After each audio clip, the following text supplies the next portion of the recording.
wabarakatuh. Kembali lagi dengan saya Yuibda Maria dengan NIM 2313401157. Baik, di sini saya akan menjelaskan learning journal pertemuan kita yang ke-6, yaitu pada kesempatan kali ini saya akan membahas tentang public speaking, khususnya mengenai syarat-syarat, faktor pendukung, dan faktor penghambatan dalam public speaking. Nah, public speaking itu apa sih? Public speaking adalah kemampuan berbicara di depan umum untuk menyampaikan informasi, gagasan, atau pendapat dengan jelas dan efektif. Kemampuan ini sangat penting baik dalam dunia pendidikan, pekerjaan, maupun kehidupan sehari-hari. Namun untuk bisa menjadi pembicara yang baik, tentu ada beberapa hal yang perlu kita pahami. Yang pertama nih, ada syarat-syarat dalam public speaking. Yang pertama, syarat yang sering kita lakukan yaitu adalah analisis audiens.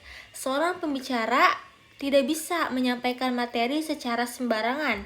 Kita harus memahami siapa audiens kita, mulai dari usia, latar belakang, pendidikan, hingga tingkat pemahaman mereka. Misalnya, cara kita berbicara di depan anak-anak tentu berbeda dengan cara kita berbicara di depan mahasiswa atau profesional. Dengan memahami audiens, kita bisa menyesuaikan bahasa, contoh, dan gaya menyampaikan agar materi lebih mudah diterima. Yang kedua adalah menguasai materi seseorang. Pembicara harus benar-benar memahami materi yang akan disampaikan, bukan hanya sekedar membaca atau menghafal. Dengan menguasai materi, kita akan lebih percaya diri, tidak mudah lupa, dan mampu menjelaskan dengan lebih jelas serta menjawab pertanyaan dari audiens. Penguasaan materi juga membuat kita terlihat lebih profesional dan meyakinkan. Yang ketiga adalah kesiapan mental. Rasa gugup adalah hal yang sangat wajar. Di dalam ini, kita hampir semua orang saat berbicara di depan umum. Namun yang penting adalah bagaimana kita mengelola rasa gugup. Kita bisa melatih diri dengan sering berlatih, menarik nafas dalam-dalam sebelum tampil, serta berpikir positif. Semakin sering kita mencoba, maka rasa percaya diri kita akan semakin meningkat. Yang keempat adalah struktur atau kerangka penyampaian. Materi yang kita sampaikan harus tersusun dengan baik, mulai dari pembukaan, isi hingga penutupan. Pembukaan digunakan untuk menarik perhatian audiens, isi berisi penjelasan utama, dan penutup berisi kesimpulan atau pesan akhir. Struktur yang jelas akan membentuk audiens memahami alur pembahasan dengan lebih mudah. Yang kelima adalah teknik vokal dan artikulasi.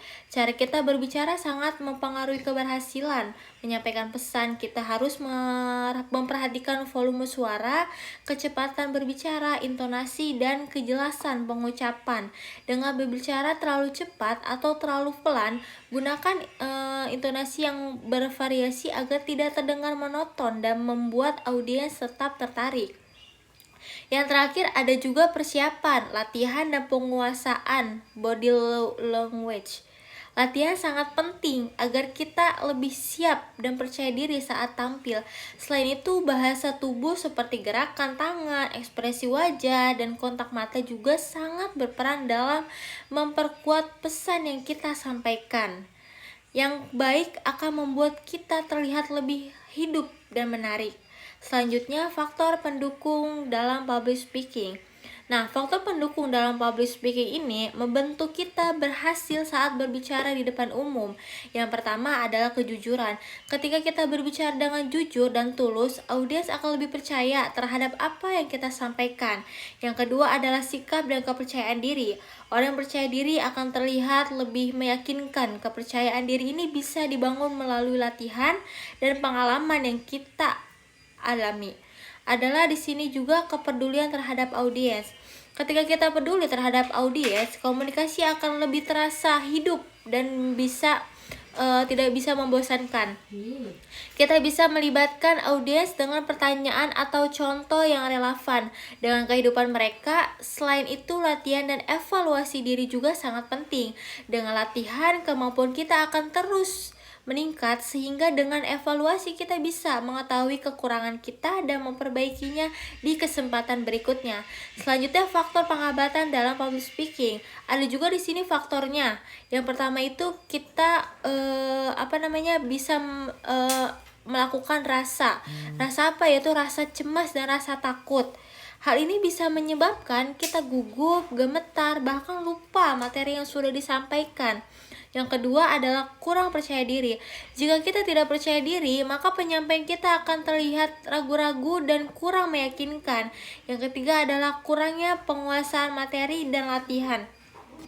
Tanpa persiapan yang matang, kita akan mudah bingung saat menjelaskan. Selain itu, ada juga penghambatan lain seperti tekanan saat tampil, kritik negatif, gaya nggak fokus, serta kesulitan menyampaikan ide. Semua hal ini bisa menghambat komunikasi kita dengan audiens jika tidak dikelola dengan baik. Dengan kesimpulan, public speaking ini adalah kemampuan yang tidak datang secara instan, tetapi kita bisa belajar dan dilatih. Dengan memahami syarat-syarat serta mengetahui faktor pendukung dan penghambatannya, kita bisa menjadi pembicara yang lebih baik. Oleh karena itu, jangan takut untuk mencoba, terus berlatih, evaluasi diri, dan tingkatkan kemampuan kita secara bertahap. Akhir kata, saya ucapkan terima kasih atas perhatian teman-teman semua dan Bapak dosen. Assalamualaikum warahmatullahi wabarakatuh.